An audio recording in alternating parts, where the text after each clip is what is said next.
మంచిర్యాల జిల్లా దండేపల్లి మండల కేంద్రంలోని కస్తూరిబా పాఠశాలలో ముందస్తు బతుకమ్మ పండుగ సంబరాలు ఆనందోత్సవాలతో నిర్వహించుకున్నారు.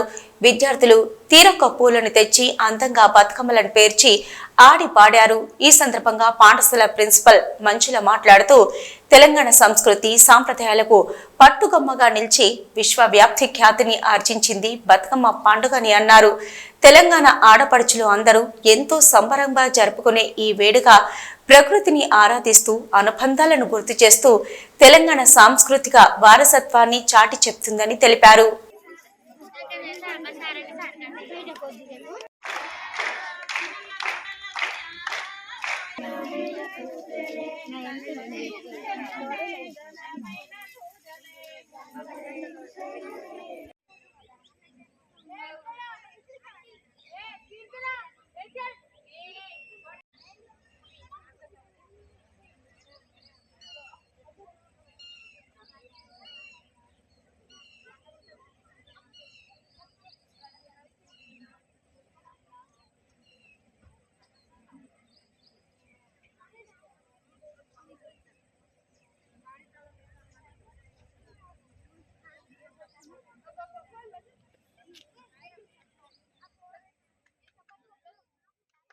మండల కేంద్రంలోని కస్తూర్బా పాఠశాలలో ఈరోజు మేము బతుకమ్మ సంబరాలు జరుపుకున్నాము.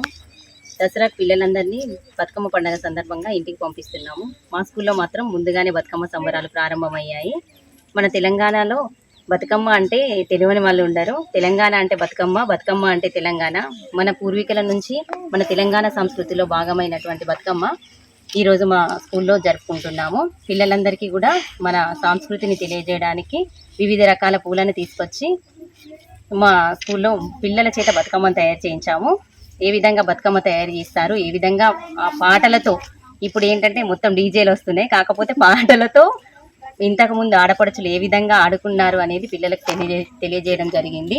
పాటల రూపంలో తెలియజేసినప్పుడు వారి కష్టసుఖాలను ఆడపడుచులు పుట్టింటికి వచ్చి వారి కష్టసుఖాలను పాట రూపంలో బతుకమ్మ ఆడుకునే విధానం మన తెలంగాణలో ఉంది. అదేవిధంగా పిల్లలకు తెలియజేశాము. జిల్లా కేంద్రంలోని దండేపల్లి గ్రామంలో కస్తూర్బా గాంధీ బాలికల విద్యాలయంలో మేము బతుకమ్మ సంబరాలను స్పెషల్ ఆఫీసర్ మేడం సమక్షంలో ఉపాధ్యాయులందరము పిల్లలందరము కలిసి బతుకమ్మ సంబరాలను నిర్వహించుకోవడం జరిగింది. బతుకమ్మ యొక్క ప్రాముఖ్యతను తెలియజేస్తూ దీని యొక్క విశిష్టతను తెలియజేయడానికి ముందుగానే బతుకమ్మ పేర్చడం, దాన్ని ఎలా పేర్చుతారు అనేది పిల్లలకు చూపిస్తూ దాని గురించి విశిష్టతను తెలియజేయడం జరిగింది. అలాగే బతుకమ్మను పెట్టి ఎలా ఆడతారు దాన్ని గురించి పాటల రూపంలో కూడా వివరించడం జరిగింది. మొదటగా మనం ఫస్ట్ రోజు ఆడే బతుకమ్మలు ఎంగిలిపుల బతుకమ్మ అని, రెండవ రోజు అటుకుల బతుకమ్మ అని, మూడవ రోజు ముద్దపప్పు బతుకమ్మ, నాలుగవ రోజు నానబియ్యం బతుకమ్మ, ఐదవ రోజు అట్ల బతుకమ్మ, ఆరవ రోజు అలిగిన బతుకమ్మ, ఏడవ రోజు వేపకాయల బతుకమ్మ, ఎనిమిదవ రోజు వెన్నముద్దల బతుకమ్మ, తొమ్మిదవ రోజు సద్దుల బతుకమ్మతో ఈ విధంగా 9 రోజులు గౌరమ్మను భక్తి శ్రద్ధలతో పూజించి 9వ రోజు చెరువులో నిమజ్జనం చేయడం జరుగుతుంది. ఈ విధంగా రకరకాల పూలతో పేర్చడం వలన అవి నీళ్ళలో నాని దాని యొక్క ఆయుర్వేదిక్ మెడిసినల్గా వాటర్ అనేవి క్లియర్ అవుతాయి. ఈ విధంగా మనం పూలతో చేసేటటువంటి బతుకమ్మ అనేది ఎక్కడ ఏ దేశంలోనూ దీని గురించి లేదు.